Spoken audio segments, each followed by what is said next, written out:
एक 5 साल का लड़का कहता है, माँ तुझे तेरी बहू ने धोखा दिया है और मैं उससे बदला लेने के लिए आया हूँ। इसीलिए मैंने इस परिवार में जन्म लिया है। लेकिन माता पिता इस बात को नहीं समझ पाते हैं, क्योंकि वो बच्चा जो माँ कहता था वो उसकी रिश्ते में चाची लगती थी। चाची भी जैसे अपना जो दादा है, दो दादा होते हैं, एक दो भाई हैं, वो दो दादा हैं और एक दादा के घर में एक बेटा है और दूसरे दादा की जो बेटे की बहू है वो उसकी चाची लगती थी रिश्ते में, लेकिन वो उससे माँ कहता था। और जब ये बात वो कहता है तो माँ बहुत हैरान होती है। माँ के साथ भी कुछ ऐसी घटनाएं हुई थी, कुछ ऐसे सपने दिखे थे, लेकिन वो उनका अंदाजा नहीं लगा पाती है। लेकिन जब वो बच्चा सच का पिटारा खोलता है तो सभी हैरान रह जाते हैं। वो बच्चा जो बातें बताता है उसे सुनकर अड़ोस पड़ोस के लोग और घर के लोग दंग रह जाते हैं। और एक जो तलाक हो चुका था, तलाक के बाद एलिमनी ले चुकी थी उस लड़की पर वो जैसे निशाने साधता है एक 5 साल का बच्चा, सब हैरान हो जाते हैं। इस कहानी को पूरा जानने के लिए आपको मेरे साथ बना रहना पड़ेगा। इस कहानी में कुछ खास इस तरह है, क्योंकि आजकल हर परिवार में ऐसी बहुएं मिल रही हैं जो ज्यादातर लड़कों के साथ ऐसा करती हैं। आपने बहुत न्यूज़ सुनी होंगी लुटेरी दुल्हन करके, बहुत सी ऐसी न्यूज़ सुनी होंगी, पैसे ऐंठते हैं और ऐंठने के बाद फिर उसे तलाक दे देते हैं। अमीर लड़का लड़कियां देखती हैं और उसे शादी करने के बाद उससे उसकी प्रॉपर्टी का आधा हिस्सा ले लेती है। बहुत सारे जाने माने क्रिकेटर एक है, जो मैं नाम नहीं बोलूंगी, आपको भी पता होगा, जिनसे एलिमनी ली गई। ऐसे ही बहुत सारे नॉर्मल जो इंसान हैं जिनके पास थोड़ा बहुत पैसा ज्यादा होता है, ऐसी लड़कियां उन्हें फंसाती हैं। और यही केस हमारे सामने आया, लेकिन इसमें होता है पुनर्जन्म। आमतौर पर पुनर्जन्म नहीं होता और राज जो छुपे रहते हैं वो छुपे ही रह जाते हैं। लेकिन इस कहानी में लड़का खुद आकर बताता है कि मैं एक्सीडेंट से नहीं गया था इस दुनिया से, मुझे मारा गया था। मुझे सोच समझकर प्लानिंग करके इस दुनिया से भेजा गया था। इस कहानी में कुछ ऐसे फैक्ट आते हैं जिसे सुनकर रोंगटे खड़े हो जाते हैं, क्योंकि हर घर में बच्चे हैं, बेटे हैं, बेटियां हैं, हर घर में बहू आएगी, हर घर से बेटी विदा होकर जाएगी। न जाने किसके साथ कौन सा खेल रच जाए, कोई पता नहीं लगा सकता। इन चीजों को देखकर हमें सतर्क होने का एक पॉइंट मिलता है, इसीलिए मैं इन कहानियों को आप सबके साथ साझा करती हूँ। तो रुक करते हैं कहानी की ओर। नमस्कार, मैं महक चौधरी। आज की जो कहानी लेकर आई हूँ वो आपके साथ महाराष्ट्र के एक छोटे से परिवार की है। परिवार छोटा था लेकिन पैसे बहुत थे। परिवार में एक महिला होती है और महिला, इसमें नाम और ये सारी चीजें बदल दी गई हैं, छिपा दी गई हैं, इसीलिए मैं इसमें किसी का भी नाम नहीं लूंगी। लेकिन ये सच्ची कहानी है। और एक बिजनेसमैन पति उसका होता है। दोनों पति पत्नी बहुत खुश है, बहुत अच्छा परिवार है, छोटा सा परिवार है। अब उन दोनों पति पत्नी को दो बेटे होते हैं। दोनों बेटे बहुत ही सुंदर हैं, बहुत ही प्यारे हैं, पढ़ने में बेहद ही होशियार हैं।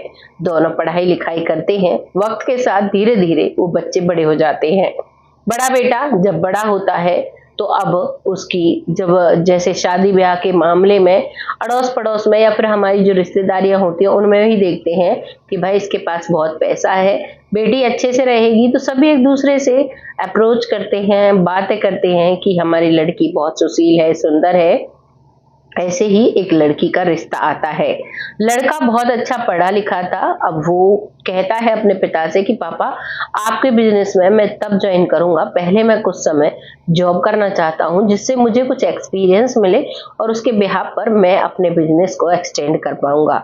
पिता को भी सुझाव अच्छा लगता है और बेटा अब जॉब करने लगता है, जबकि उनका घर का बहुत अच्छा बिजनेस होता है। छोटा भाई अभी पढ़ लिख रहा है। वक्त के साथ अब उस लड़के की शादी उस लड़की से करा दी जाती है। लड़की पैसे में थोड़ी गरीब है, लेकिन उसके माता पिता का कहना है लड़की बहुत संस्कारी है, अच्छी खासी पढ़ी लिखी है, कोई जॉब नहीं है। लेकिन उस परिवार में तो जॉब वाली बहू चाहिए ही नहीं थी। उन्हें तो बस ये था कि गरीब परिवार से बहू होगी तो हमारी रिस्पेक्ट करेगी, घर में शांति का माहौल बना रहेगा। आमतौर पर लोग ऐसे ही सोचते हैं। हमारी भी ये सोच है। आपकी क्या सोच है, आप कमेंट बॉक्स में लिखकर बताइएगा। अब शादी हो जाती है। लड़की का धूमधाम से घर में स्वागत किया जाता है। वो एक बहू के रूप में जब उस घर में आती है, मानो परिवार संपूर्ण हो गया हो। धीरे धीरे वक्त निकलता है और वक्त के साथ करीबन 4 साल निकल जाते हैं, लेकिन वो लड़की प्रेग्नेंट नहीं होती है। अब घर में जब ना तो नौकरी करने वाली बहू उन्हें चाहिए थी, उन्हें तो ये था कि हमारा परिवार भरा पूरा रहे। अब घर में बहू आ गई है तो एक पोता पोती भी होना चाहिए। तभी एक दिन उसकी सास बाथरूम में जाती है तो देखती है कि बाथरूम में कुछ गोलियां रखी हुई हैं। वो उन गोलियों को देखकर कहती है कि इन गोलियों को कौन खाता है, तो वो बहू से पूछती है। बहू कहती है कि कहाँ है गोलियां, क्योंकि बहू उन्हें अब छिपा देती है। बहू को पता चल जाता है कि सास को पता चल चुका है। अब जब सास अंदर जाकर दोबारा से बाथरूम में देखती है तो उसे वो गोलियां वहां नहीं मिलती हैं। सास अपने बेटे को भी बताती है कि बेटा, मैंने बाथरूम में गोलियां देखी थी, और ये कहती है मैं नहीं खाती, जबकि ना तो तुम्हें जरूरत है, ना छोटा खाएगा, ना मैं खाती, ना तुम्हारे पिताजी खाते। बाथरूम में गोलियां कहाँ से आई? अब उस वक्त उस सास को झूठा साबित कर देती है वो बहू। बेटा भी ये कह देता है कोई बात नहीं माँ, वहम हो गया होगा। धीरे धीरे वक्त के साथ और वक्त निकलता है। अब एक दिन उस बुजुर्ग महिला के हाथ, यानी कि उस सास के हाथ, वो पत्ता लग जाता है गोलियों का, और वो गोलियों का पत्ता उठाकर तुरंत अपने बेटे को देती है और कहती है कि बेटा, इसे किसी डॉक्टर को दिखा के लाओ, ये किस चीज का पत्ता है। बेटा वो पत्ता लेकर जाता है तो डॉक्टर्स बताते हैं कि ये वो गोली का पत्ता है जिससे महिला प्रेग्नेंट नहीं होती, इसे खाने के बाद गर्भवती नहीं होती है। बेटे को सारा खेल समझ आ चुका था। अब वो घर आकर अपनी पत्नी से पूछता है तो वो पत्नी उल्टा ब्लेम लगाने लगती है और पुलिस बुला लेती है और कहती है इन बेटे ने और माँ ने मुझे बहुत बुरी तरीके से मारा है और ये मुझ पर ये इल्जाम डाल रहे हैं। मैं 4 साल से इस घर में रह रही हूँ और ये लोग मुझ पर ऐसा इल्जाम लगाकर मुझे घर से निकालना चाहते हैं। अब पुलिस तो महिला की ही साइड लेती है, चाहे वो गलत हो या सही हो। ज्यादातर महिला को अबला माना जाता है, परिवार की गलती समझी जाती है। मैं खुद एक महिला हूँ, मैं ऐसा नहीं कहती, जो लोग सही तरीके से चलते हैं उनके साथ ऐसा कुछ नहीं होता, लेकिन यहाँ पर इस महिला ने गलती की थी, लेकिन पुलिस इसकी तरफ थी। अभी परिवार को नहीं पता था कि उनकी जो शादी हुई है जिस परिवार में, वो परिवार कैसा है। दरअसल शादी दो लोगों का बंधन नहीं, दो परिवारों का बंधन होता है, और जब दोनों परिवारों में बातें छिपाई जाती हैं तो बहुत ही फर्क पड़ता है और रिश्ते टूट जाते हैं। वैसा ही यहाँ पर होता है।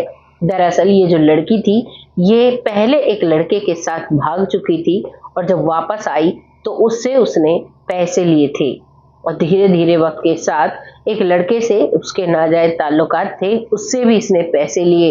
इसकी भाभी से जब पूछा जाता है तो वो बताती है कि पता नहीं, रातों रात हमारे घर में नई नई तरह की गाड़ी आ जाया करती, हमें नहीं पता कहाँ से आती थी, जबकि मेरे पति की इतनी इनकम नहीं है, ना ही मेरे ससुर की इतनी इनकम है। ये भाभी का बयान था जब वो सास अलग से बात करती है। आमतौर पर घर में सास और बहू के मन नहीं मिलते हैं, वैसा ही कुछ उनके परिवार में था, तो वो भाभी इस बात को बताती हैं। इसीलिए इन सभी जो ये सभी पात्र हैं, जो यही सभी लोग हैं, इनके नाम नहीं बताए गए हैं, क्योंकि ये एक परिवार का आपसी मामला होता है, लेकिन ये पब्लिक मामला तब बन जाता है जब पुनर्जन्म हो जाता है। आमतौर पर हर परिवार में ऐसा होता है और ऐसा ही इस परिवार में चल रहा था। अब धीरे धीरे वक्त के साथ वो लड़की तलाक का केस घेर देती है और कहती है मुझे बहुत बड़ी एलमनी चाहिए, मुझे पैसे चाहिए तुम्हारे लड़के को छोड़ने के लिए। अब तलाक का केस डाल दिया जाता है और कोर्ट में तारीख लग रही थी, लेकिन एक दिन जब वो लड़का अपनी ड्यूटी से आ रहा था तो रास्ते में उसका एक्सीडेंट हो जाता है। अब एक्सीडेंट होता है, सभी ये समझते हैं, लेकिन वो पुनर्जन्म लेकर सच्चाई बताता है कि उसके साथ दरअसल हुआ क्या था। सभी एक्सीडेंट मानते हैं, एक्सीडेंट हो जाता है और उसको फिर हॉस्पिटल ले जाया जाता है। पोस्टमार्टम के बाद उसका अंतिम संस्कार कर दिया जाता है। माता पिता का घर का बड़ा बेटा इस दुनिया से जा चुका था, जो बिजनेस को बढ़ाना चाहता था। और आप भी समझते हो एक माँ पर क्या बीतती है जब उसका जवान बेटा घर से दुनिया से चला जाए। उसके पिता पर क्या बीतती है जो अपने बेटे को बड़ा करते हैं सारी उम्मीदों के साथ, और वही बेटा जब चला जाता है। उस परिवार पर दुखों का पहाड़ टूट चुका था, लेकिन वो जो उसकी पत्नी थी उसे बिल्कुल भी दर्द नहीं था। वो आज भी उनसे पैसे मांग रही थी, क्योंकि अब तो वो उसकी विधवा हो चुकी थी, केस चला हुआ था, उसे पैसे देकर अब वो घर वाले उससे निजात पाना चाहते थे। जो पैसे उसने मांगे वो उसे दे दिए जाते हैं और उससे वो अलग हो जाते हैं। परिवार अब मानो अकेलापन महसूस कर रहा था। जिस परिवार में कभी बेटे बहू हंसा खेला करते थे, आज उसमें सन्नाटा छा गया था। छोटा बेटा अभी छोटा था, शादी के लायक नहीं था, वो अभी पढ़ाई कर रहा था। लेकिन माँ दिन रात रोती रहती और बहुत चिंता किया करती। बस उसे ऐसा लगता कि क्या होगा, मेरा परिवार कितना बड़ा था और कितना छोटा हो गया, बस एक ही बेटा रह गया। और अपने बेटे की याद में वो बहुत रोया करती। धीरे धीरे 5 साल उसको इस दुनिया से गए हुए हो जाते हैं। एक तरफ उसके यानी कि उसके जो बड़ा ससुर है, उसके घर में बेटे की बहू पर एक लड़का हुआ था।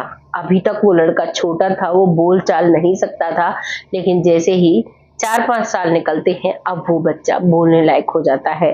और वो बच्चा जब वो सारे राज खोलता है तो सभी हैरान हो जाते हैं। वो बच्चा कहता है कि माँ, आपको पता है मैंने इसी घर में क्यों जन्म लिया है? जब मैं ऊपर गया तो भगवान ने मुझे सब कुछ दिखाया। मुझे वहां जाकर पता चला कि मेरी जो पत्नी है उसका एक बार तलाक हो चुका है, एक के साथ भागकर उसने पैसे लिए हुए हैं और आज भी वो किसी के साथ रिलेशनशिप में है। और जब मैं बाइक से घर आ रहा था तो 2 लोग बाइक पर जा रहे थे। पिछले वाले ने, जो कि मेरा खास सगा साला था, उसने मुझ पर रॉड से वार किया और मैं जमीन पर गिर जाता हूँ। उसके बाद वहां से ट्रक निकलता है और ट्रक ने मुझे पीस दिया था, यानी कि ट्रक के नीचे मैं आ जाता हूँ। ये राज वो 5 साल का बच्चा खोलता है, जबकि उसे कुछ भी नहीं पता था। परिवार वाले हैरान हो जाते हैं, लेकिन कहते हैं पुनर्जन्म को पुलिस नहीं मानती। वो माँ कहती है कि बेटा, तुमने जन्म तो लिया, इसी परिवार में लिया, लेकिन अब तुम क्या कर सकते हो? वो कहता है कि माँ, मेरे साथ जो हुआ है उस सब का हिसाब मैं चुन चुन कर लूंगा। इसीलिए मैंने भगवान से कहा कि मुझे इसी परिवार में जाना है और मुझे उससे बदला लेना है। अब ये कहानी यहीं पर समाप्त हो जाती है, क्योंकि वो बच्चा अभी महज 5 साल का है। अभी उसके शब्द ऐसे हैं, उसकी रूह वही है, यानी कि उसकी आत्मा जो है वो वही है, शरीर उसका बदल चुका है। और एक 5 साल का बच्चा क्या कर सकता है? बड़ा होकर क्या उसे वो ये चीजें याद रहेंगी या नहीं रहेंगी, ये तो वक्त पर निर्भर करता है। लेकिन वो बताता है कि जब मैं यहाँ से ऊपर गया तो मुझे सब कुछ साफ साफ दिखाई दिया। मेरे मन में जब मेरी पत्नी तलाक ले रही थी, कहीं ना कहीं यही था कि हो सकता है मम्मी की और पत्नी की नहीं बन रही है, लेकिन मेरी पत्नी तो बहुत गलत थी, मुझे ऊपर जाकर पता चला। सबसे बड़ा जो खुलासा है वो तब होता है जब मेरे सर पर जो रॉड मारने वाला था वो मेरा सगा साला था और बाइक चलाने वाला कोई और था। जबकि आज तक किसी को नहीं पता था कि वो एक्सीडेंट नहीं था, वो प्लान मर्डर था। लेकिन एक 5 साल का बच्चा ये सब कुछ आकर खोलता है और जो उसकी जो पोस्टमार्टम रिपोर्ट थी उसमें भी साफ बताया गया था कि किसी चीज से इसके सर के पिछले हिस्से में चोट लगी है। और एक छोटा बच्चा आकर यही बता रहा था कि इसके सर के पिछले हिस्से में, मेरे सर के पिछले हिस्से में एक रॉड से चोट मारी गई थी। ये चीज सुनकर सभी हैरान हो जाते हैं और वो बातें सच्ची थी। लेकिन पुनर्जन्म पर जो सरकार है वो एक्शन नहीं लेती है, ना ही वो इसको सबूत मानती है। लेकिन उस परिवार के सामने सच्चाई आ चुकी थी। अब वो परिवार हिम्मत से खड़ा हुआ है उस जो वो लड़की है उससे बदला लेने के लिए। अब वक्त के साथ वो बच्चा बड़ा होगा तब पता नहीं क्या करेगा, क्योंकि वो लोग उसके खिलाफ कोई भी एक्शन नहीं ले सकते, क्योंकि कानून इसमें उसका साथ नहीं देगा। क्योंकि उस परिवार ने उसे छोड़ चुके हैं, उसे जो भी पैसा चाहिए था वो दे चुके हैं। ये कहानी तो समाप्त हो जाती है, लेकिन हमें एक बहुत बड़ा एक संदेश देकर जाती है कि जो लड़कियां होती हैं, मैं सबके लिए नहीं कहती, मेरे घर में भी बेटी है और मेरे घर में भी किसी की बेटी बहू बनकर आएगी, बेटा भी मेरे घर में है, तो मैं सबके लिए गलत नहीं बोलती। लेकिन कुछ लोगों ने इस चीज को पेशा बना लिया है। इससे वो लोग पैसे ऐंठते हैं और सोचते हैं कि हम अपनी जिंदगी में अब मजे करेंगे, लेकिन वो ये चीज भूल जाते हैं कि हमने अपने बुरे कर्मों की किताब का अब खाता खोल दिया है। हमारा एक एक कर्म लिखा जाएगा। हम हर वक्त कहते हैं कि भाई हमारा पिछला कर्म बेकार होगा, लेकिन ऐसा नहीं होता है। कभी कभी हमारे पिछले कर्म बहुत अच्छे होते हैं और हम इस जन्म में आकर अपने कर्म को बिगाड़ लेते हैं और उसी बिगड़े कर्म के साथ हमें इस तरीके से जीना पड़ता है और हम फिर अपने अगले 7 जन्म बिगाड़ लेते हैं। और इस जन्म में हम सोचते हैं कि हमने बहुत ऐश किए, मजे किए, लेकिन ऐसा कुछ नहीं होता। कहानी यहाँ समाप्त हो जाती है। आपको इस कहानी को सुनकर क्या लगा है? क्या उस माँ के साथ दोबारा से उसका इंसाफ होना चाहिए या उस 5 साल के बच्चे के साथ इंसाफ होना चाहिए? क्या वो बच्चा बड़े होने तक वो चीज़ें याद रख पाएगा या फिर भूल जाएगा? क्योंकि 99% केस में जब पुनर्जन्म होता है तो 20-21 साल के बाद पिछले जन्म की बातें लड़के लड़कियां जो भी व्यक्ति है वो भूल जाता है। इस केस में आगे पता चलेगा वो भूलता है या ये चीजें याद रखता है। जो भी आगे हमारे सामने अपडेट आएगा हम आपके सामने जरूर लेकर आएंगे। अब कहानी यहाँ समाप्त हो जाती है। अब आपसे विदा लेते हैं और आप सभी का तहे दिल से आभार व्यक्त करते हैं जो हमें बिटिया रानी कहते हैं, बिटिया कहकर, बहन जी कहकर, छोटी बहन कहकर हमें आगे बढ़ने का मौका देते हैं और बहुत प्यारे प्यारे कमेंट लिखते हैं। बहुत अच्छा लगता है। दिल की गहराइयों से आप सबका धन्यवाद करना चाहती हूँ। अपनी बहन, अपनी बेटी को ऐसे ही आगे बढ़ने का मौका देते रहें, ऐसे ही अपना प्यार और सपोर्ट बनाए रखें। तब तक के लिए आप सब खुश रहें, आबाद रहें, भगवान से यही दुआ करती हूँ। तब तक के लिए जय हिंद, जय भारत।